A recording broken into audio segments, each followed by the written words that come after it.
and welcome to the kind of whenever we feel like doing it, Industry 4.0 community podcast hosted by, actually sponsored by 4.0 Solutions and hosted by yours truly, Walker D. Reynolds. My guest today is Eric Kimberling. All of you guys should be aware, our community should be well aware of who Eric is.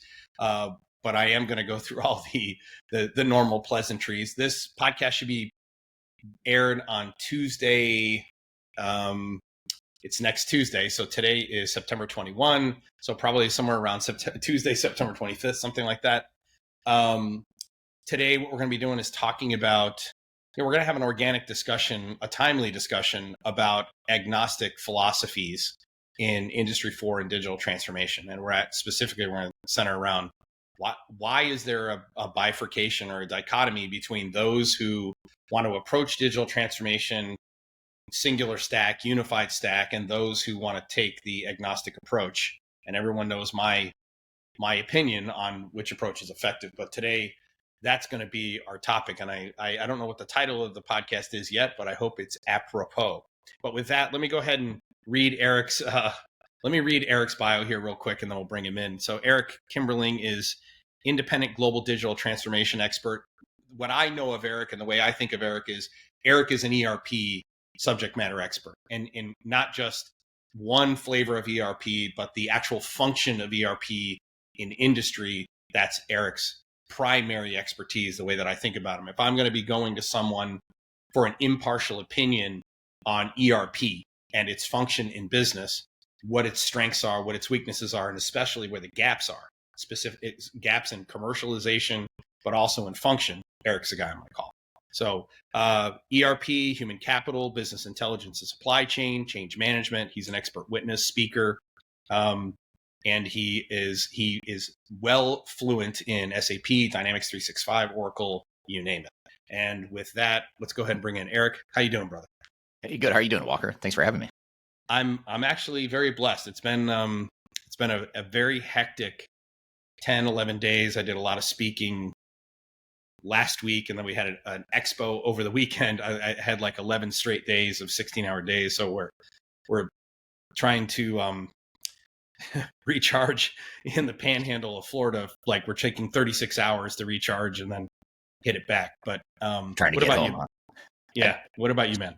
It's good. Yeah, it's been great. You're coming up on Q4. That's usually a pretty busy time for us because a lot of companies and organizations are thinking about what are we going to do at digital transformation in ERP in 2024, and let's start planning for it. Let's start selecting and evaluating software, all that good stuff. So it's been a busy time, and it's really funny how when you think about how slow July and August is in our industry, and then literally the day after Labor Day in the United States, there's just this explosion. It's like literally everyone is calling. They're all back from vacation. Everybody's on the phone, and they're trying to spend all their capital dollars by the end of the year, and they're trying to appropriate all their capital dollars for the next year. So you've got September and October are just completely insane. And then November is like 2 weeks of insanity, and then 2 weeks of complete silence. And then December, you got like one really, really crazy week. And then everybody's on vacation for 3 weeks. And then all of a sudden it's January, and now you're on this new, you're on new capital dollars.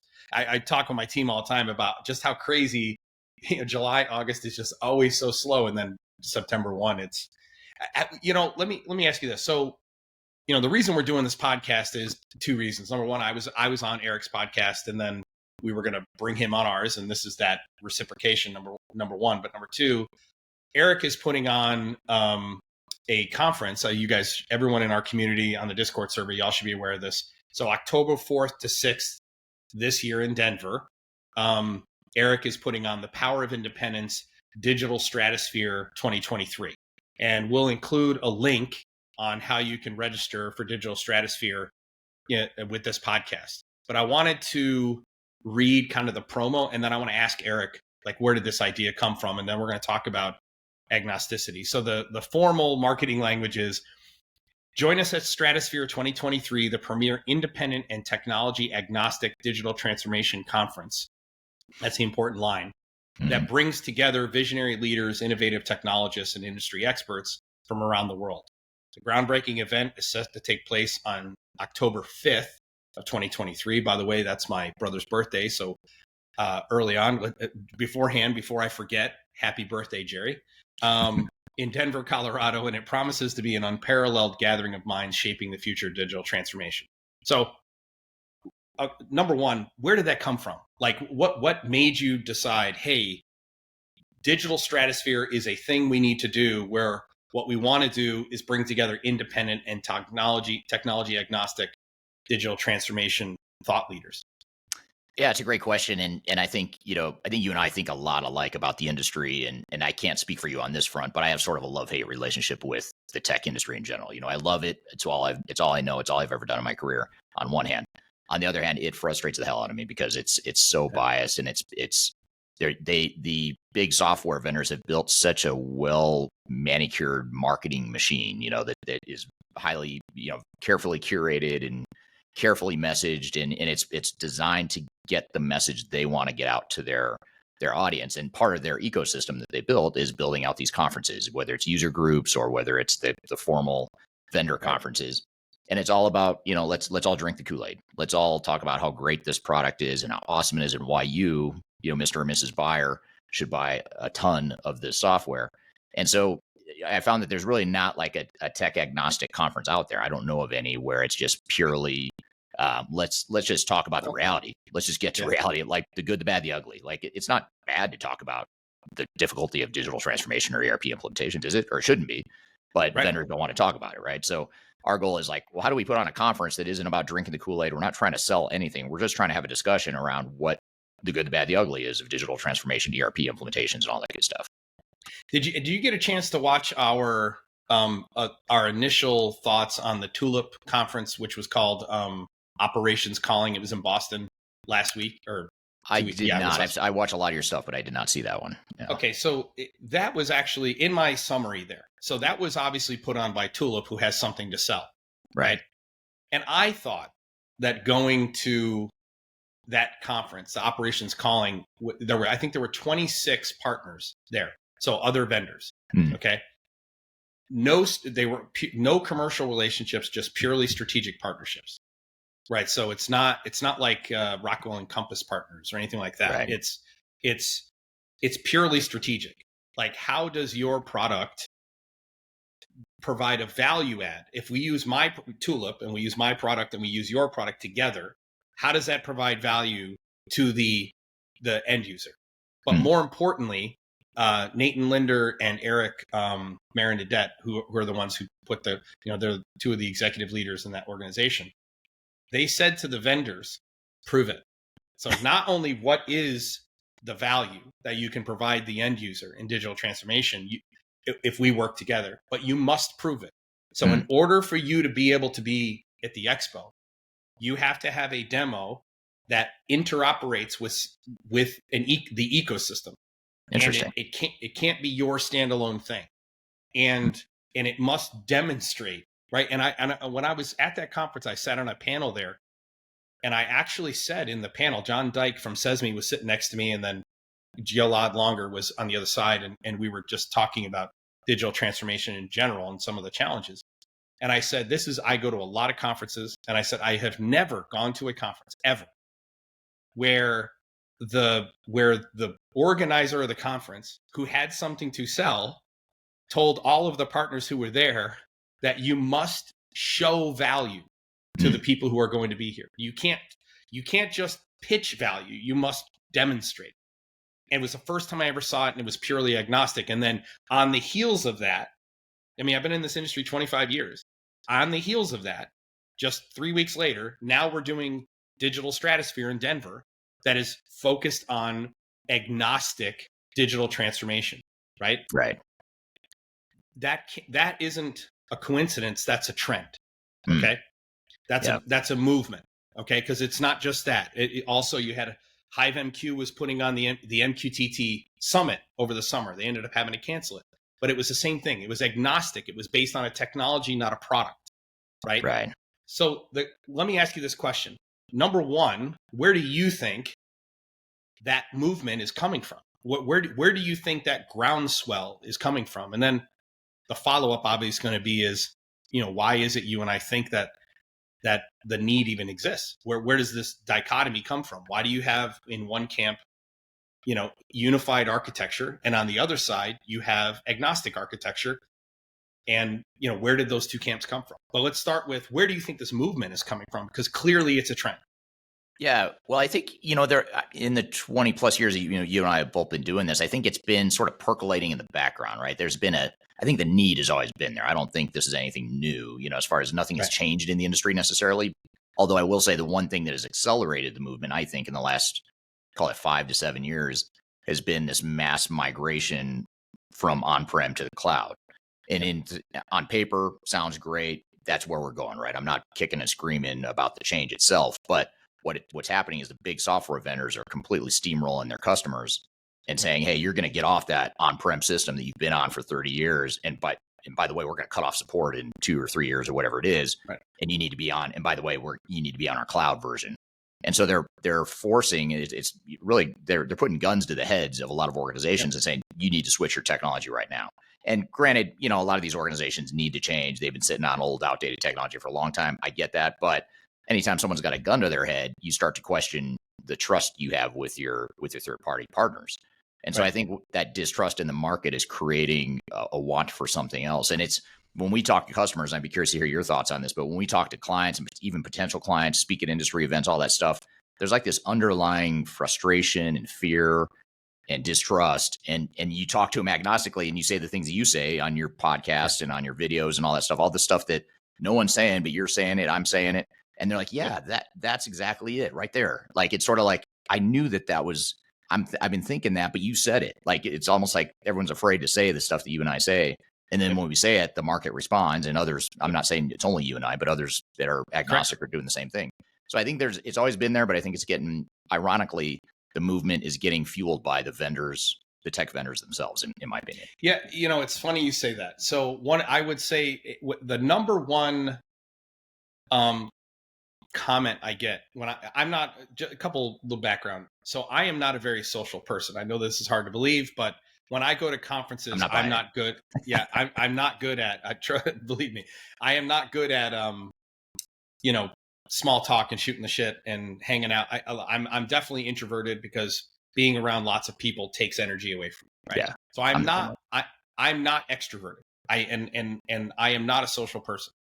When I go to conferences, the number one comment I get is thank you. Like, thank you for what you're doing. It's I used to say to our team when we were putting together our digital media strategy, what is our strategy? And our strategy was, we're going to start with our values, and then we're going to say what it is everyone else thinks. Mm-hmm. That's what we're going to do. We're going to tell the truth, and we're going to ignore commercial partnerships, and we're going to ignore all that.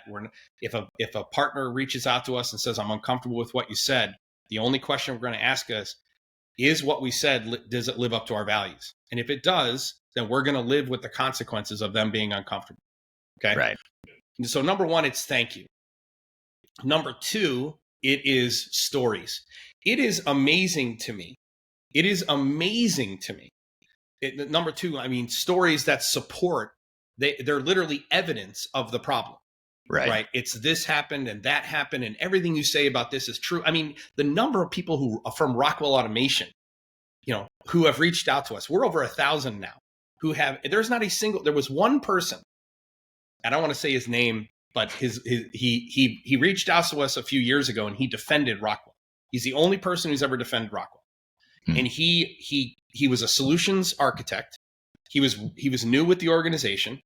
He reached out to us and he defended Rockwell. And I said to him privately, I asked him, how long have you been there? And he said, I've been there 6 months or whatever. I said, give it 18 months and then let me know. And if I'm wrong, I'll correct my statement. And within 12 months, he reached out and said, you're right. The way that what you say about the way we operate is how we operate. Now, does that make Rockwell the bad guy? Of course not. I don't think Rockwell's the problem. I think what worked in Industry 3 is what the problem is. It's not the organizations. It's what worked in Industry 3, right? If you think about going to market at scale for automation, it required these incestuous relationships and these channels it wasn't until data, we wanted to use data to democratize information and solutions, which that followed Industry 3. So the way to go to market in Industry 3 was these incestuous relationships. These organizations struggle coming away from them because now they're entrenched, right? How do you, it's just like the organizations who start out by, they develop relationships with channel partners. Let's say I'm an ERP developer, okay? So I'm one of the monoliths. I'm SAP. Let's say I'm SAP. Right. And I'm going to go to market. Well, I go to market through channel partners.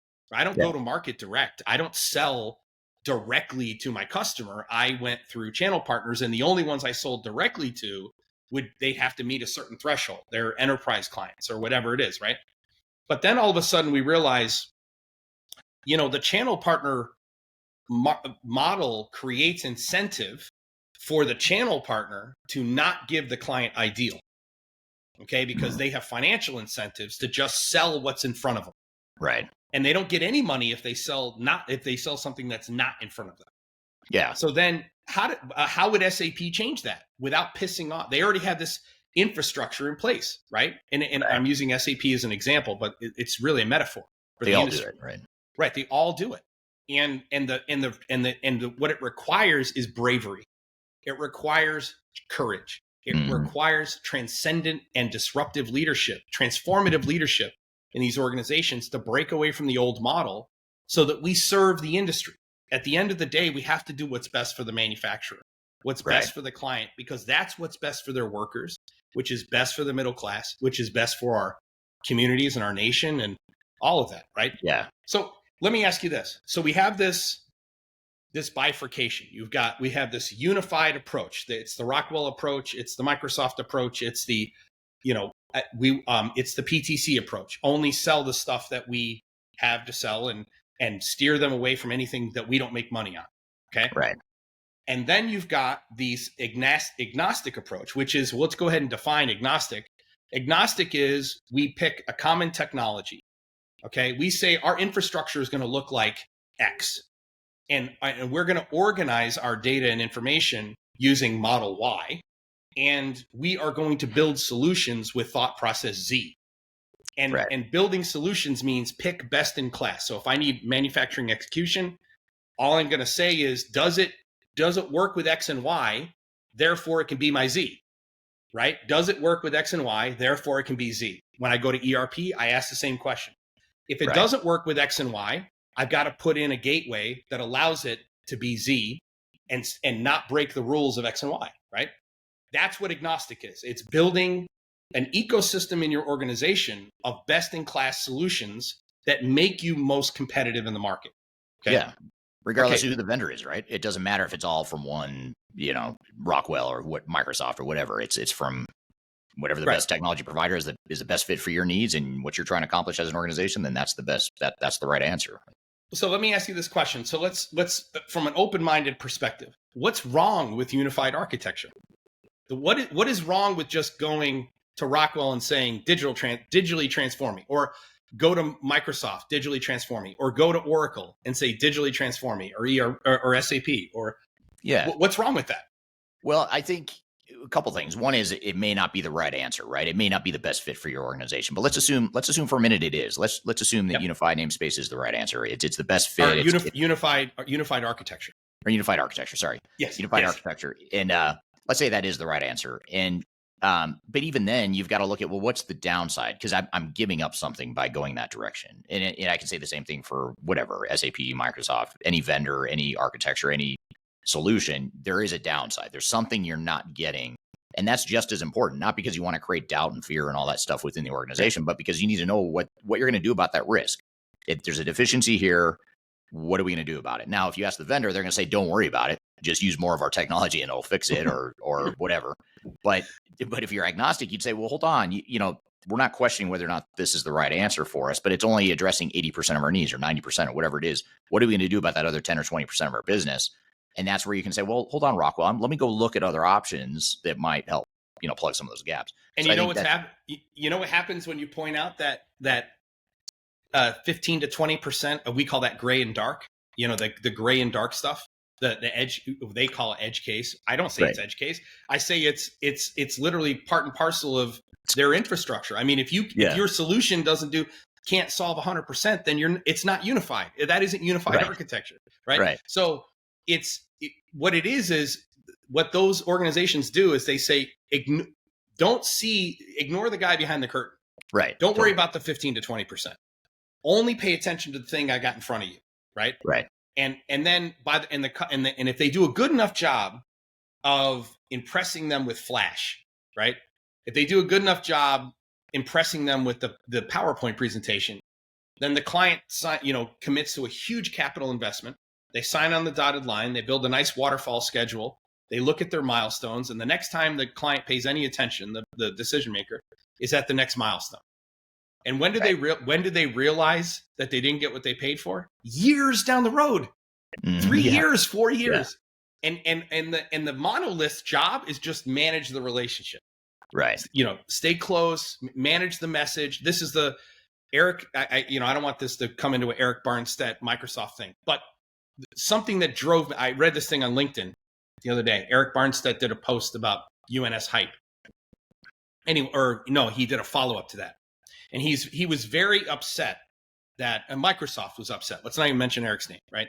So Microsoft was upset that Microsoft partners or potential customers were seeing potential solutions that Microsoft was trying to sell, and then they were sharing the facts about those. They were literally going to agnostic architects and saying, "Here's what Microsoft's trying to sell us." Okay. And Microsoft seemed appalled that that's what's happening. And the first thing I thought was, what the hell do you think people are doing in the age of digital media? Right. There is no controlling the message in the age of digital media. You better have Veritas on your side. You better have truth on your side. You better have facts on your side. Because if what you're trying to do is smoke and mirrors in digital media, you're going to get exposed. Because everybody is connected. If Eric sees something that I don't see, Eric can reach out to me and be like, "Hey, behind the scenes, have you seen this? This is what's going on." That's happening at scale across the globe. Yeah. The idea that Rockwell or Microsoft or Siemens or Emerson or Honeywell or any of these huge monoliths, SAP, Oracle, could control the message is preposterous. It's absurd on a scale I can't even wrap my brain around. And in that LinkedIn post, Microsoft said, if you're a partner and you've seen this, don't tell anyone because the message must come from Microsoft. And I thought, that's all you need to know. That's such completely detached from reality. That the message isn't coming from Microsoft. Where do you think things are sold? Today they're sold through solutions. The idea that you would, we're going to qualify here. And then we're going to identify a problem statement there, and we're ID decision makers there. It doesn't happen that way anymore. They start with the solution and they work their way back through the pipeline. It's not the other way around.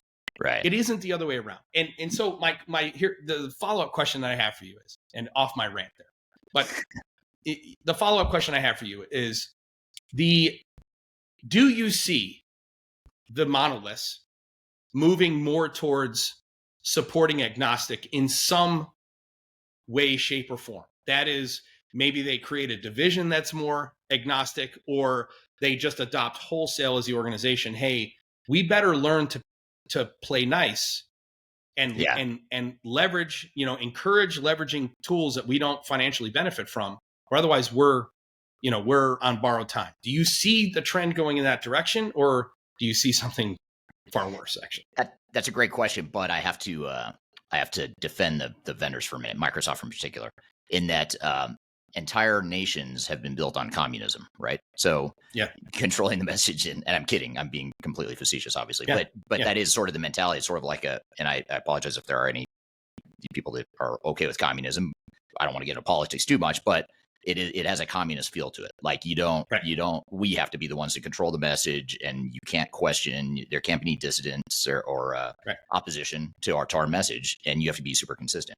So I think, it's kind of scary in a lot of ways. And I think it's a lot like, and again, try not to get too political here, it's a lot like communism in general. It is scary because you when you start not thinking and just drinking the Kool-Aid, you've got your blinders on, You just start making really bad decisions that aren't good for anyone.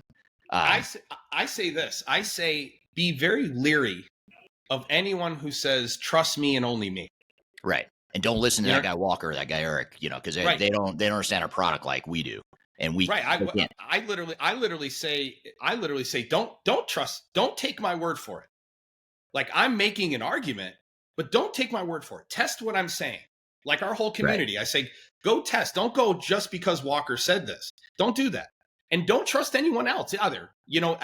Because the truth is we're all fallible, right? There's, we have an amazing community, right? The industry we work in is amazing people. They're the problem solvers on this earth. Yeah. Right. And nearly all of them come in wanting to do good. And I think the people who don't do good either make mistakes or they put themselves in a situation where, they've sold their souls to the devil. That happens sometimes. It does.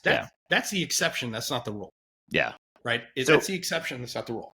I totally agree. And I think, to answer your question though, I think the vendors are, I don't want to say going through lip service, but I think they're trying to figure out how to deal with people like you and I, and what we're seeing in some of the bigger vendors we work with, especially I'd say it's more so on the bigger mid-tier vendors, not so much like the SAPs or the Microsofts, but more that next tier of providers down.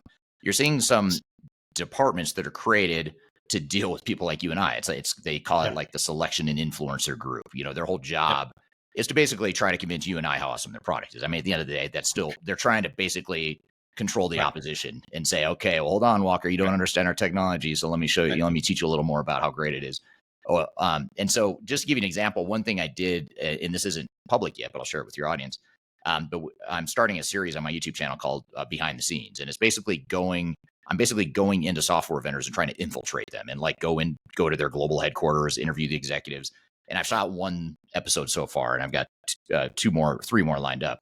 But the one I shot was super, super interesting because they were open to it. They were actually kind of excited, and I won't name who it was, but it was a well-known software vendor in the manufacturing space, actually. But they were excited about it. That influencer group I was telling you about, they were very cool about it, and they were excited about it. They coordinated it with us. We financed it. We say, you are not paying for anything. We are completely controlling the messenger. I'll let them pay for me to travel there. I'll let them pay for only the travel, but I don't let them. They can't pay for my time. They can't do any of that stuff. Same here. We don't take any money like that. But what was super interesting is they had this marketing girl, very nice person, very smart, but she's probably in her late 20s or something, right? And her job was she followed me around the entire time, and she was so nervous, and it was so funny watching her because she didn't like my question. She was like, "Oh my gosh, you can't." Like one of my questions, for example, I talked to their chief legal counsel, and I really wanted to ask them, ERP failures are a problem in this industry. What are you doing about it? You're the chief legal counsel, right? You get sued. You don't want to get sued, right? So what are you doing about it? And she was so nervous. She's like, I don't know if you should ask that question. I'm like, I'm going to ask it. If we're going to do this, I have to be able to answer those questions. And by the way, that should be a softball of a question for your chief legal officer to be able to knock it out of the park and say, here's 10 things we're doing to mitigate risk for our customers, and boom, you win, right? Let's talk about it instead of, and let the customers decide and the prospects decide if they like that answer or not. But they finally relented, and she was okay. At the end of the day, she was okay. We've done a similar thing. We've done a similar thing with many companies. Like Tulip is one of them. Kepware is another. Tatsoft is another. We've done very similar things. Freewave radios. We did a very similar thing. Arduino. But a little different approach, right? You and I are in different spheres. This is another thing. Where synergistically, I'm more on the OT side, even though we do full enterprise, and you're more on the IT side. You're more in the ERP realm. Right. How does ERP support OT? And so that's part of where the synergy with you and I comes from. Absolutely. But let me ask you this question, because I had to make sure I was very clear with these organizations. Do you know how I am, my personality? You are aware? I don't want to blindside you. Right. But number two, you can have no say in what I say. You can't have a say in any questions I ask. You can't have a say in what we produce. We'll let you see it beforehand. And if there's something say we accidentally included IP in the video. We'll cut that. Right. But did you receive any pushback on any of that, or was it no? That's what we want. We want to lift back the veil, and we want to take the tough questions, and we want people to see that we're taking the tough questions. What was your experience? Well, it's funny. It's a great question. The executive team, for the most part, was actually really excited about it. They liked the idea, but it was except for the marketing group. The marketing group they were like twitching and sweating, and not literally, but you could like just see it. You're like, wow, you are terrified, aren't you? You are scared of me. And I just find it very interesting. But I think it gets back to this whole theme of this conversation. That is how we're all trained in this industry. It's curated messaging. It's careful messaging. You don't go out and talk about negative things or things that are wrong with our software or other options, God forbid. You just don't do it, right? So it's just an interesting exercise in how marketing in particular is so conditioned to create those biases.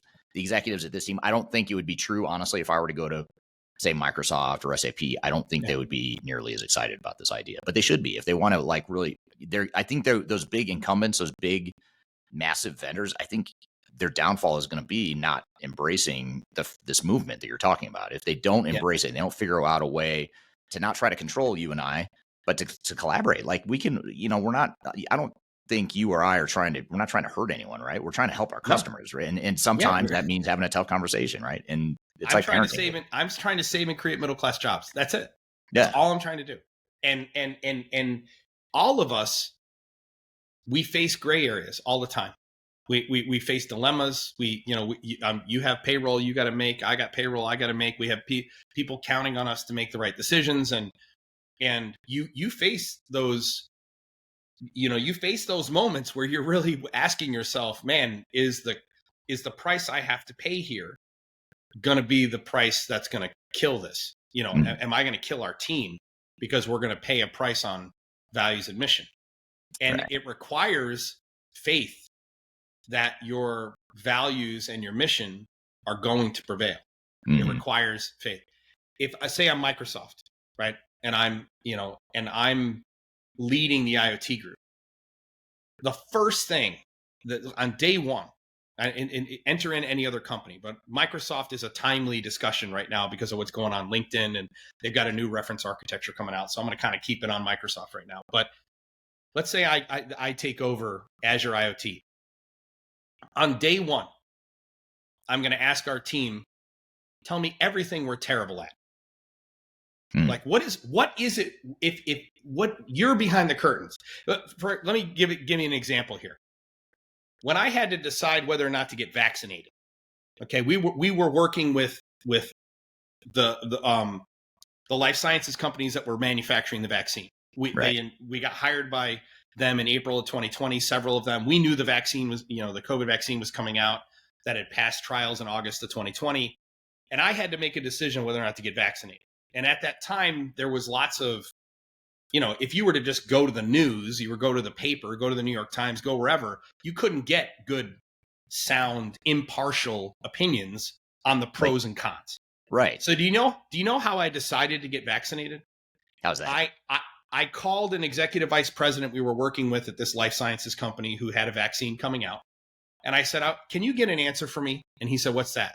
And I said, I want to know what percentage of your senior executive leadership and their families. So I want to know the total number of people and that got vaccinated. And he said, you know what? I can do that. He said, it's going to take a few days, but I'll find out for you. And he came back and he said, it's 66 of 67. And the one who didn't get vaccinated, she has an allergy. Her doctor said she can't have an mRNA vaccine. That was it. That was the only reason. Right. They knew things the public doesn't know. Right. Right. They knew. And that's how I ultimately made my decision.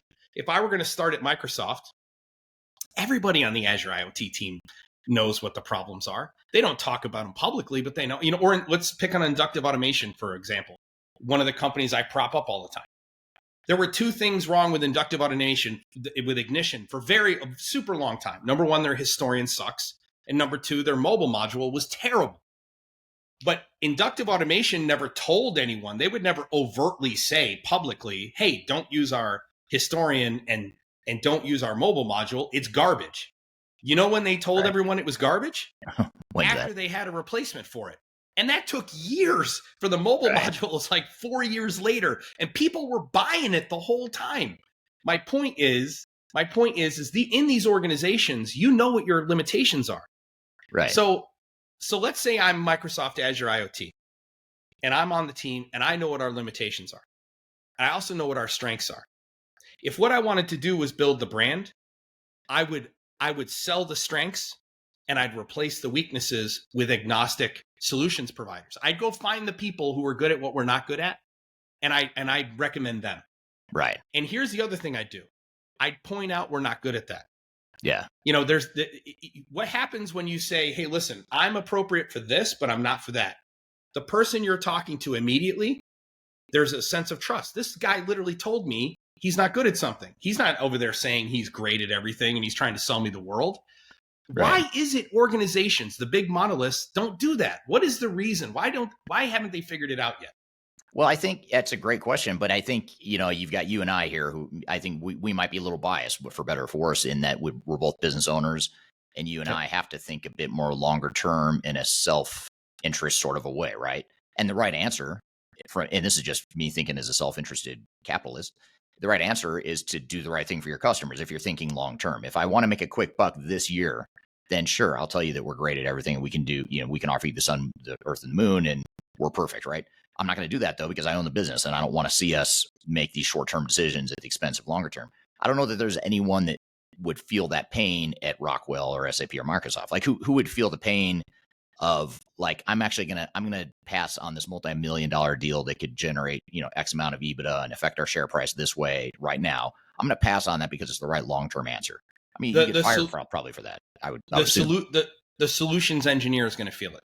Yeah. So, because guess who gets blamed long term? It's the guy out on the front line, the guy or the gal on the front line who the customer thinks is the expert. And they say one thing, and when the customer figures out that what they said wasn't, I've said this many times over the course of my career. And any of you who are listening out there, here's the greatest piece of advice I can give you about protecting your personal brand over the course of your career. Do not put your name on anything that you would not put in your home. Okay? Many times in my career, I've said, listen, we're going in the wrong direction here, and I cannot put my name on this. I cannot have my name associated with this future failure. The solutions engineer who knows better, but doesn't, they have bills to pay and they got to toe the line. Right. They're the ones who would probably steer the customer in the right direction if they were enabled to. Right. And then what you would do from a corporate level is figure out a way to monetize agnostic relationships. And I think the way to do that's through affiliate relationships. Right. So think about affiliate relationships. They're strategic. They're not commercial. There's a commercial element, but there's no promise when you're affiliate. It's just, if you can funnel business my way, great. If you funnel it, you're going to get an affiliate fee. And I think that is sort of the future of the channel partner model. What do you think about that? Have you given any thought to, imagine I'm Microsoft and I sell frameworks in a solution. Okay. I recommend frameworks. And now and Microsoft gets a piece of that sale through an affiliate relationship. Now, obviously that's a drop in the bucket to Microsoft, so the incentive might not be there. But the point is, what do you think at scale that could do for our industry? That kind of concept. By the way, we weren't going to have this conversation, but I'd love to hear your opinion on it. Yeah, no, there's a lot of stuff here that we can dive into. No, I think it could work if the big caveat would be if you can get the holdouts to go along with it, right? So, like for example, we deal a lot with, I'll pick the big three: SAP, Oracle, and Microsoft. Let's just say that Oracle and Microsoft are willing to do it, but SAP isn't. Now all of a sudden, and let's just assume 99 out of 100 big software vendors are willing to do it. Does that create a bias for us now for that 100th one, or the people that aren't, willing to pay an affiliate fee, or, unless there's a way to keep that confidential from the rest of your own team, which is kind of weird too.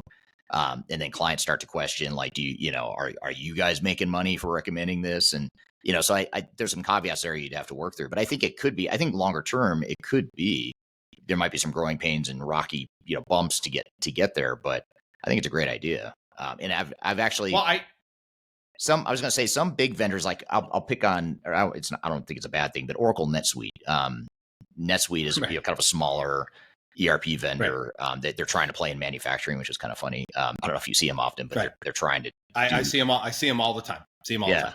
Yeah. But they actually have like an affiliate program. They've tried to get us to be affiliates, basically refer business to us. Anytime you recommend NetSuite, you're going to get, I think it's like 10% or whatever percentage of the cloud revenue for 3 years or whatever it is. And we've just said no, because like, okay, if every vendor offered that, maybe, but I know that NetSuite's pretty innovative in that way and trying to get what if that was Odoo though? Let's say Odoo came and offered you the same thing. And I'm assuming I'm operating under the assumption that Odoo would be for the small to mid-sized manufacturer, really more of the small market. Right. They're an appropriate open agnostic ERP, in my opinion. Right. And they're on the come up. Right. I've never recommended NetSuite. Every time I've done an evaluation, there's always a better option. And I've always offered the better option. And so for me, I wouldn't enter into an affiliate program with NetSuite unless I believe that they pass the technical muster, right?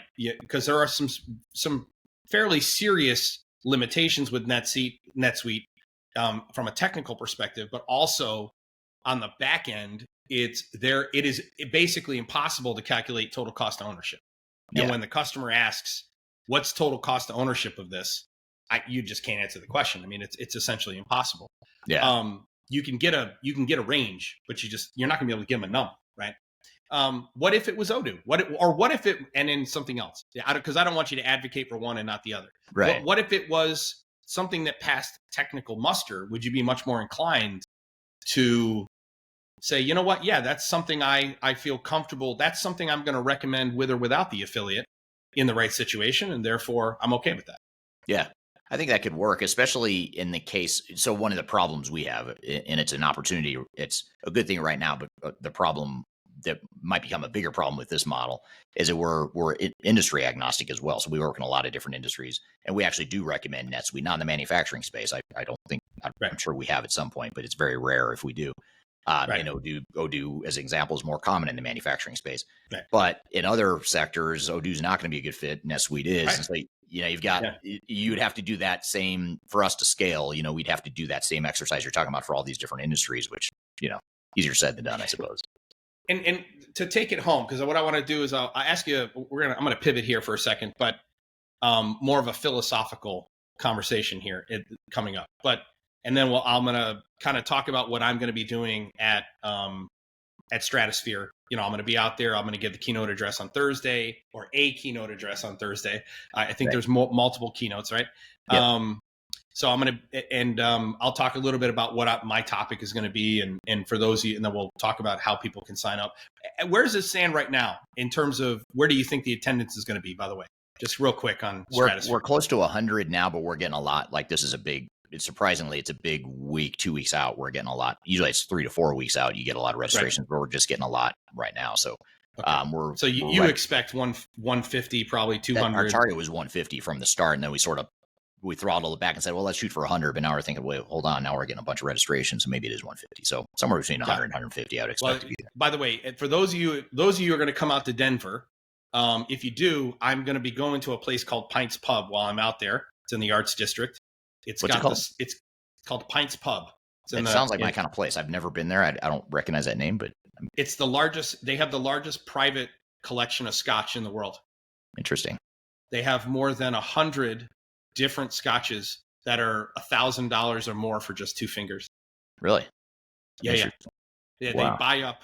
Pints Pub buys up all the private collections. It's amazing. The book that they have is that thick of all the different scotches they have. And they're all on the ceiling, upside down. So they go and they put the glass up on the ceiling, and it's the whole bar. It's not just, it's crazy. But anyway, I'm gonna go to Pints Pub one of the nights. So any of you who come out, you're welcome to come out to Pints Pub and check out a place that I recommend when people are in Denver. You must go there. So, but let me pivot to this, Ping. Last week when I was at Digital Factory in Boston, and we have a couple of videos coming out that's really showing like how digital transformation in manufacturing is the time to value is decreasing exponentially, right? Mm-hmm. I mean, capital investments decreasing, the amount of cost the capital you got to put into a solution, and how long you got to wait for that to be a complete solution is just that those numbers are dropping exponentially. It's crazy. Right. But most people, Nathan Linder, who's the CEO at Tulip, and Blake Moray, who's the CEO at Rockwell Automation, they did a fireside chat. They did 2 fireside chats up there. And Blake Moray, one of his comments, I couldn't believe he said this, if I'm honest with you. I was like, oh my God, I'm witnessing the death of an executive here. But he said, think about the arrogance it requires of an organization to believe that they could be the sole solution provider for someone in digital, right? Yeah.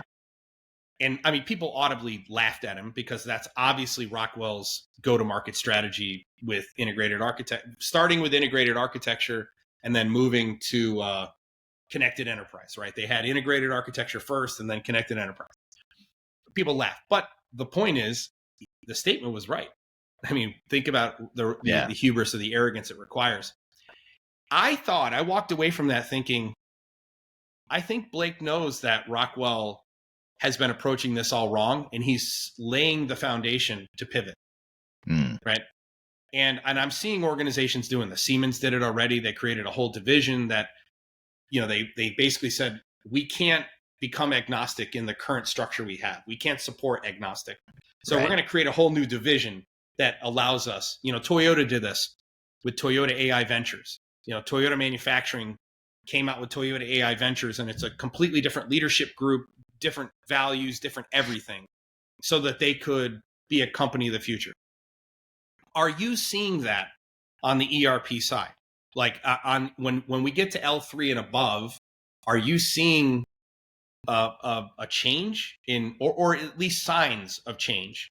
Are you encouraged that the big players are going to move more open and more agnostic, or are you, do you have reason to remain frustrated and despondent, if I'm being honest with you?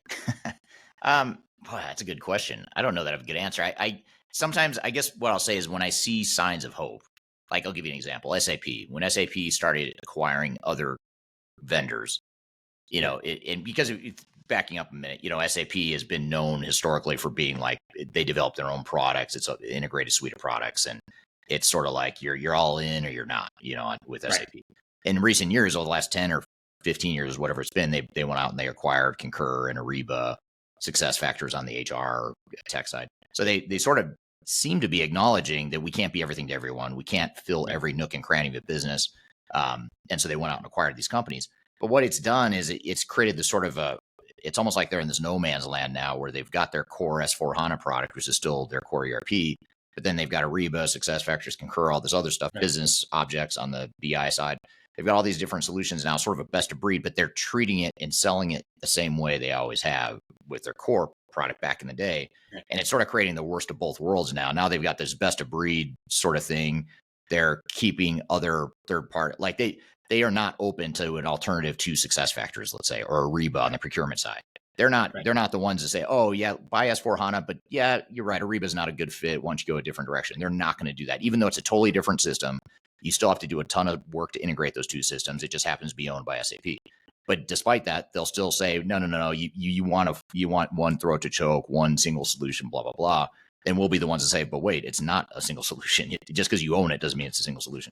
So right. you see signs of maybe acknowledgement that maybe there is a better way, but then they sort of revert back to their old ways. Honestly, I think it's going to take people like you and I and others in the industry to keep growing, and this movement has to get to the point where it's like, hold on a minute, we're out of touch with the market now. I think that's what it's going to take for SAP. And I can't help but think about IBM starting back in the 70s and 80s, where they had a lock on the enterprise tech space with mainframes and all that stuff. And where are they now? And where are they today? Yeah. Same with Bond. SAP didn't invent, ERP software as we know it. Is actually Bond. And where are they now? They're dead. Infor owns them now, and they're trying to get everyone off Bond onto one of their newer products. So I right. wonder, I have to wonder with SAP, if I'm them, I'm thinking this is like a survival thing. Like, we've got to do this to be able to survive and not become the next Bond or the next IBM iSeries or whatever. Well, think about it. I use this analogy when I'm talking to people about how the market has shifted. In the old days, you could sell somebody, you know, shit in a box if you were a really good sales guy. Right. And they wouldn't realize what they had for quite a long time. But that's not the world we live in today. Think about it. When you download a new app on your, you know, if you got an iPhone, right? And you download a new app, and that new app is designed to do one of two things for you. It's either function or entertainment. Okay, so let's stick with just the functional stuff. If you don't get value out of that app the first day you download it, what do? Just stop using it. You nuke it. Right? Yeah, you don't keep it for 18 months and maybe I'll use it one day. No, you nuke it. You never go back to it ever again. Yeah. Right? Yeah, I mean, look at IBM Watson, for example, right?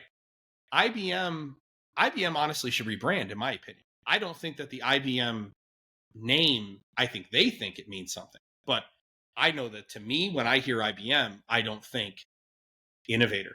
Mm-hmm. Even though Watson is groundbreaking innovation, I don't think innovator because they damaged their brand with the way they approached things in the 80s and then in the 90s. But even IBM doesn't approach, we must provide value immediately.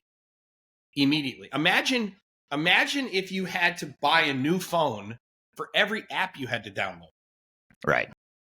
Imagine you needed to buy a new phone for every app you had to download. What's the first thing the market does when an app on your smartphone, because what is digital transformation? It's building smartphone for a smart factory. Single pane of glass, all single source of truth, right? All functions in one place. Think about it when an app comes out and it's supported on Android, but it's not supported on iOS or the other way around. Nobody uses it. Right. No one uses it. You at the end of the day, if you're not thinking about how does my solution fit into a much larger ecosystem that I don't control, right? One I don't own, okay? But where does my solution fit in a much larger ecosystem? If you're not thinking that way, you're dead. Right. That's what I say. I literally just say you're dead, right? Anyway, let me go to the what I'm going to be speaking here and just kind of ask you a couple of questions here. Sure. On what do you think people are going to get out of Digital Stratosphere? And by the way, the goal here isn't to promote Digital Stratosphere. All the right people are going to show up there. I just want to make sure that when we start showing videos in a few weeks of Digital Stratosphere and kind of what happened there, people aren't like, hey, why didn't you announce it, Walker? Why didn't you talk about it? Right. That's what this is about here. So I'm going to be speaking. My keynote is going to be centered around Industry 4.0 and beyond. So I'm going to talk about the future is now, basically. That actually the future started, last fall, November of last year. And I'm going to talk about Industry 4 and beyond and kind of, the future is now. And what does that mean? And I'm going to talk about things that Ford's CEO, Jim Farley, has recently stated, and, like how things are changing right in front of our eyes and who's winning and who's losing and who still has a chance and who doesn't, right? That's what I'm going to be talking about. But what do you hope to get out of Digital Stratosphere? What do you want people to walk away? They say the differentiator of this conference was X. What do you want X to be? A couple things. One is that, you mentioned it already, the agnostic piece of it. The agnostic, I don't even want to use the word messaging because there is no messaging. It's people like you and me and others that are just coming up and talking about our experiences, and we're all tech agnostic people. And so that's number one is that. The other thing is also not to focus exclusively on technology. I think a lot of times, and myself included, I fall into this trap a lot where I get so enamored by a movement or a certain type of technology, and you get all caught up in it. And what we don't want that. We do want to talk about technology, of course, but what we also want to do is pull back the lens a bit and look at the big picture of let's look at process improvement, change management, program management, and risk mitigation. Some stuff is sexy, some isn't, right? Or some is less sexy than others. But we want to cover and provide a whole, big picture view of what it takes to be successful in digital transformation. So those are the two biggest things. I'd say a third one, which for some, based on a LinkedIn poll I did not too long ago, this might be number one for a lot of people, is the peer networking. I mean, I as much as I'm excited for your session, I'm excited to speak to. I get so much value just from talking to other people and having side conversations and stuff that, you and I are having a great conversation here, right? But it's going to be different in person. You and I talking in Denver at this conference is just going to look and feel a lot different. Well, even in the pre-production meeting, we touched on things that we didn't touch on here in the podcast, right? They just didn't come up organically, so we didn't even mention them. But there were things we talked about that were meaningful, that provide value to both of us. That and all that is an example of what you do at a show like this. Yeah, all absolutely. Right, Eric. I know we went over time, but listen. I appreciate you coming on, man. We're going to include a link for those of you who are listening, watching. We're going to include a link for you to be able to register Stratosphere. I'll be out. I'm actually going to be out there the whole time. So if you are going to go, please send me a message. Let me know that you're going to go out so that I can make a point to get together with you. Those of you in the community, we will have a coupon code. So while I'm out there, if you if you're in Mastermind or Mentorship and you plan on renewing, or you want to join Mastermind or Mentorship, we're going to give you a coupon code that's going to give you a significant discount on that renewal. Why do we want to do that? The answer is this. I think of all the shows that I'm going to attend this year, Stratosphere is the one that people should go to. Here's why. People ask me why. It's going to be all like-minded thinkers. So around agnosticity. So there will be likely debates and heated discussions, but it's like-minded thinkers. And so it's going to feel more like Skunk Works.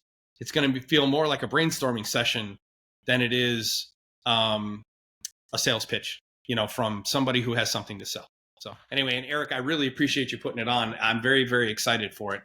I'm excited too. Thank you for being there. Yeah. I'm excited to have you there as a speaker. You were actually the first person outside our company that I reached out to, said, "Hey, let's try and get Walker there. That'd be awesome to have him." So I appreciate you, brother. All right, Eric, thanks for coming on. For those of you watching on YouTube, like, subscribe, comment down below, and we will see you in the next one.